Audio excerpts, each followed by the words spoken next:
আসসালামু আলাইকুম বন্ধুরা, আশা করি সকলে ভালো আছেন ইনশাল্লাহ। আপনাদের দোয়াতে আমিও ভালো আছি।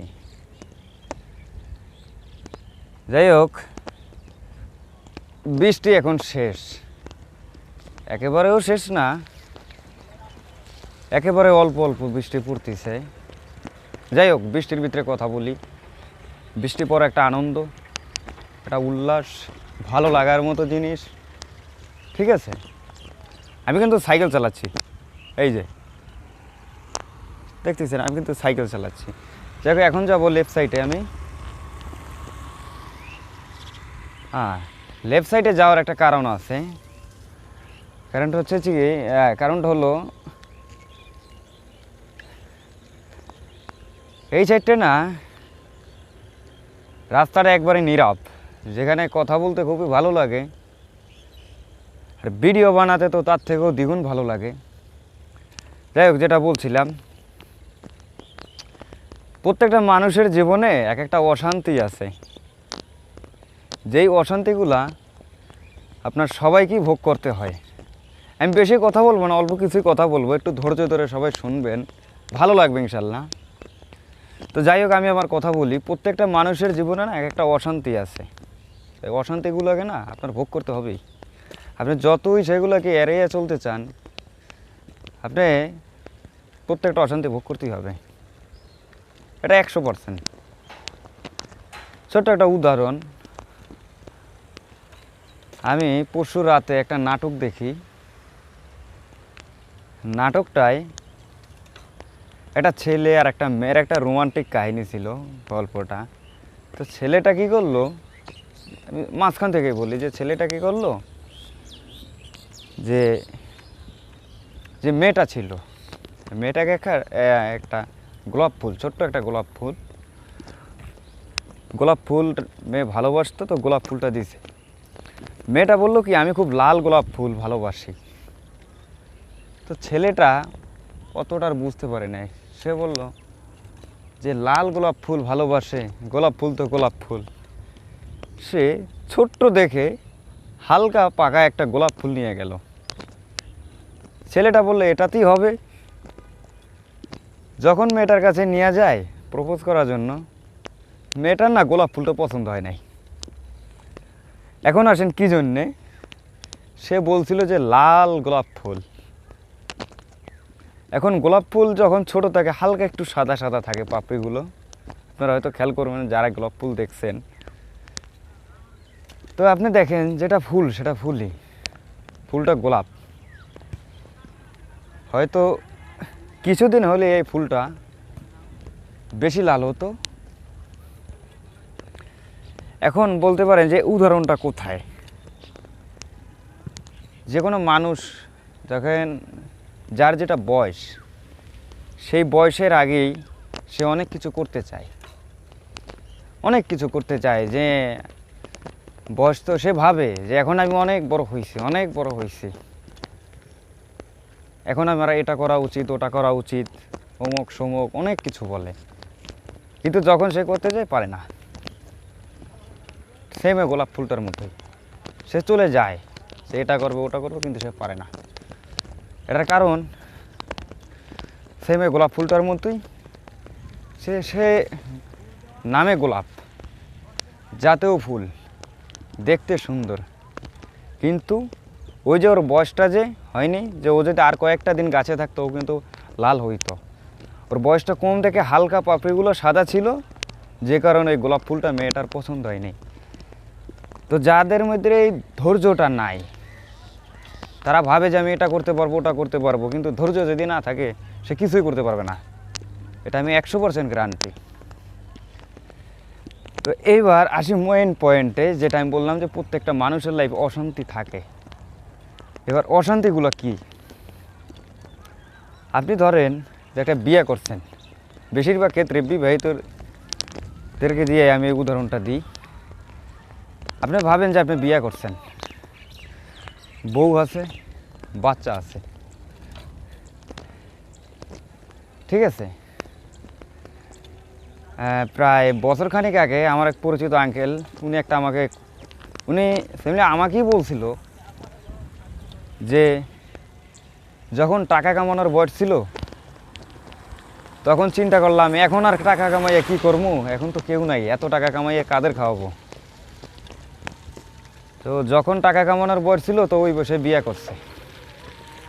যখন টাকা কামানোর বয়স ওই বয়সে বিয়ে করছি, চিন্তা করছি যে না বিয়ার পরে হয়তো টাকা পয়সা কামাবো। তো বিয়ে করার পরে দেখলো যে ছেলে মেয়ে হইল। এবার চিন্তা করলো কি যে বিয়া যেহেতু করছি, ছেলে মেয়ে হয়েছে, এবার হয়তো টাকা পয়সা কামাবো। সেবারও কি দেখলো যে ছেলে মেয়ে হওয়ার পরে এরপর দেখলো যে টাকা পয়সা যাই ইনকাম করে ছেলে মেয়েদেরকে দেয়, বাট ছেলে মেয়েদেরকে দিতে দিতে শেষ হইয়া যায়। তো এক পর্যায়ে ছেলেমেয়েরা বড় হয়ে গেল। তো বড় হইতে হইতে এবার চিন্তা করলো কি যে তাহলে এবার টাকা কামাবে। এবার তো ছেলে মেয়ে বড় হয়েছে, এবার ছেলেমেয়েরা তো নিজেরা নিজের খরচ দিয়ে চলতে পারবে। বাট আমি এখন তো বয়স হয়ে গেছে, এখন যদি টাকা না কামাই তো জীবনটাই শেষ। এখন আমি টাকা কামাবো। যেমনটা চাইছে ছেলে মেয়েদের করতে তেমনটা ছেলে মেয়ে হইতে পারে নাই। সে ভাবছিল যে ছেলে মেয়ে যখন বড় হবে মাসে অনেক টাকা ইনকাম করবে, সেও ইনকাম করবে, খুব ভালো জীবন যাবে। কিন্তু ছেলে মেয়েগুলো না যেরকম আশা করছে ওইরকম হয় নাই। তো যার কারণে তার কিছুদিন পরই তার মেয়েও বিয়ে হয়ে যায়, মেয়ের ছেলেও বিয়ে করে ফেলে। দেখ বৃষ্টি পড়ছে, আমি বৃষ্টির ভিতরেই বলছি, কারণ আপনাদের সাথে গুরুত্বপূর্ণ কথা বলার থেকে আমার আর কোনো কঠিন কাজ নেই। যাই হোক, তো মেয়েটার বিয়ে হয়ে যায়, ছেলেটাকে বিয়ে করাই দেয়। তো এবার চিন্তা করলো কি যে ছেলে মেয়ে তো বিয়ে হয়ে গেছে, এবার হয়তো টাকা কামাবো। কিন্তু পরে চিন্তা করলো কি যে ছেলে মেয়ের তো বাচ্চা হয়ে গেছে। তাই এখন ওই যে আঙ্কেল উনি বললো তো এখন তো যেহেতু নাতি হয়ে গেছে নাতিদেরকেও তো দিতেই হবে। তখন দেখতেছে কি যে ছেলে মেয়ে বউ বাচ্চা নাতি সবাইকেই তার খরচ দিতে হয় এবং সবাইকেই তার ফ্যামিলি চালাইতে হয়। তার ফ্যামিলির প্রত্যেকেই তার ইনকাম করা টাকা দিয়ে চালাইতে হয়। কথা বুঝছেন? তো এখন মেন ভুলটা কোথায়? যে কম বয়সে বিয়ে করছে, যে বয়সে টাকা কামানোর কথা ছিল ওই বয়সে টাকাটা কামায় নাই, ওই বয়সে সে বিয়ে করছে। ওই বয়সে কি বলছে যে আর কয়টা দিন যাক, এখন টাকা কামাইয়া কি করব।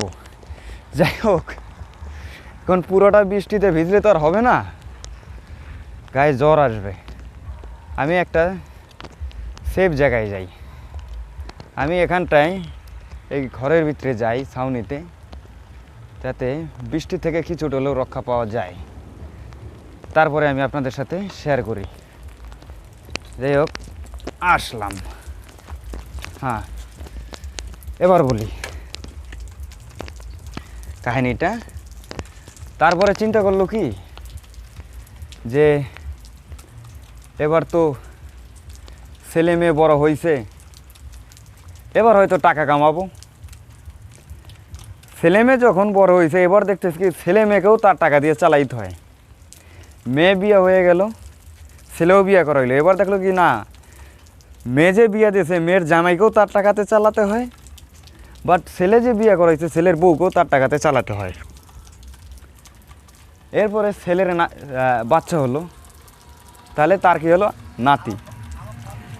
এবার যখন নাতি হয়েছে নাতিকে তো খরচ দিতেই হবে, ঠিক আছে? তো নাতিকে খরচ দিতে হয়, ছেলেকে খরচ দিতে হয়, ছেলের ওয়াইফকে খরচ দিতে হয়, তার নিজের ওয়াইফকে খরচ দিতে হয়, ফ্যামিলিতে খরচ দিতে হয়, বাসা ভাড়া দিতে হয়, মেয়েকে খরচ দিতে হয়, মেয়েদেরকে খরচ দিতে হয়, মেয়ের জামাইকে খরচ দিতে হয়, মানে মেয়ের হাজব্যান্ডকে খরচ দিতে হয়, পুরো অল ফ্যামিলিকে তার খরচ দিতে হয়। তো যে কথাটা আবারও বলছি যে মেইন দোষটা কোথায়? ওই যে বয়সে টাকা কামানোর বয়স ছিল ওই বয়সেই বিয়ে করছি, ঠিক আছে? কারণ আমার খুব হাসি পাচ্ছে যে মানুষ অশান্তি কাকে বলে। ছোট্ট একটা ভুলের কারণেই, ছোট্ট একটু সময়ের কারণে, কয়েকটা দিন সময়ের ব্যবধানে বা কিছুক্ষণ সময়ের ব্যবধানে মানুষের লাইফ পুরো বরবাদ হয়ে যায়।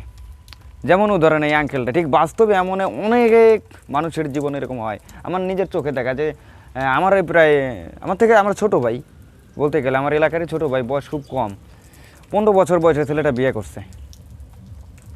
যেই বয়সে ওর ক্লাস 8 থেকে 9-এ পড়ার কথা, ওই বয়সে একটা বিয়ে করছে। এই কিছুদিনে 2 থেকে 3 মাস আগে ওই বিয়ে করছে। এর হয়তো 1 থেকে 1.5 বছর পরও একটা বাচ্চা হবে, ঠিক আছে। এরপরও বাচ্চার খরচ আছে, ওয়াইফের খরচ আছে, বাট জীবনটাই শেষ। আমার কথা হয়তো কারো ভালো নাও লাগতে পারে, কিন্তু জীবন শেষ। আপনি কম বয়সে বিয়ে করায় মানে জীবন শেষ। হ্যাঁ, রিজিকের মালিক আল্লাহ, আল্লাহ তো রিজিক দিবেই। আল্লাহ একটা গাছের পুকুরও রিজিক দিয়ে রাখছে, কিন্তু বয়স বলে একটা কথা আছে, একটা বয়স বলে একটা কথা আছে। আল্লাহ হ্যাঁ অনেক বলছে, ওই যে ওই দিন আমি একটা ছেলের কথা শুনলাম যে মিজানুর রহমান আজহারি ওয়াজে বলছে কি যে বিয়ে করিয়া ফেলান, রিজিকের চিন্তা করবেন না, আল্লাহ রিজিক দিয়ে রাখছে। আরে ভাই, রিজিকের জন্য তো চেষ্টা করতে হবে। আপনার ঘরে বসে রইলেন, আল্লাহ যে আপনার খাওয়াই দেবো এমন কোনো গ্যারান্টি? আল্লাহ তো আপনার নিজ হাতে তো খাওয়াই দেবো না, আপনার নিজের হাত থেকে নিজেকে খেতে হবে, তাই না? রিজিকের মালিক আল্লাহ, ঠিক আছে। আল্লাহ আপনার ব্যবস্থা করে রাখছে, আপনি রিজিক খুঁজে নিয়ে আসেন, আল্লাহ আপনার রিজিক দিয়ে রাখছে, আপনি খুঁজে নিয়ে আসেন, আপনি খান, সমস্যা নাই। কিন্তু এখন ওই যে বিয়ে করে ফেলাইছে, বলছে যে রিজিক নিয়ে টেনশন করবো না। মিজানুর রহমান আজহারি ওয়াজে বলছে যে বিয়ে করিয়া ফেলান, বিয়ে করিয়া ফেলাইছেন। হুজুররা বলছে বিয়ে করিয়া ফেলাইছে, বিয়ে করিয়া ফেলাইছেন। রিজিকের মালিক আল্লাহ, কিন্তু নিজের ওই রিজিকের তো একটা ব্যবস্থা করতে হবে, তারপর তো আপনাকে বিয়ে করতে হবে। আপনাকে যে আনলেন, রিজিকের মালিক আল্লাহ, এখন আল্লাহ কি বসাই বসে তারে খাওয়াইব, আপনারে খাওয়াইব? আল্লাহ তো নিজ হাতে তো আপনাকে খাওয়াই দেবো না। কথা বুঝছেন? যে একটা প্রবাদ আছে না বাংলাতে, যে বাচ্চা পোলাপান না কানলে মায়ে দুধ দেয় না। সেম কথা কিন্তু, যে বাচ্চা পোলাপান না কানলে মায়ে দুধ দেয় না। যতক্ষণ বাচ্চা পোলাপান না কানবো ততক্ষণ মায়ে দুধ খাওয়াইব না। কথা ঠিক আছে? হ্যাঁ, তো ওই যে আগে তো রিজিকের তো ব্যবস্থা করতে হবে, আগে আপনার রিজিকের ব্যবস্থা করতে হবে, এরপরে কি, এরপরে বিয়ে শাদী করেন। তো যাই হোক, অনেকক্ষণ কথা বললাম, 20টার দিকে শেষ কথা বলতে বলতে। তো যাই হোক, ইনশাল্লাহ কালকে আবার কথা বলবো। ভালো লাগলে এই মানে লাইক, ঠিক আছে? যাই হোক, আলহামদুলিল্লাহ ভালো লাগলো কথা বললে। এই ভিডিওটা এই পর্যন্ত শেষ করি, প্রায় 13 মিনিটের কাছাকাছি। ধন্যবাদ।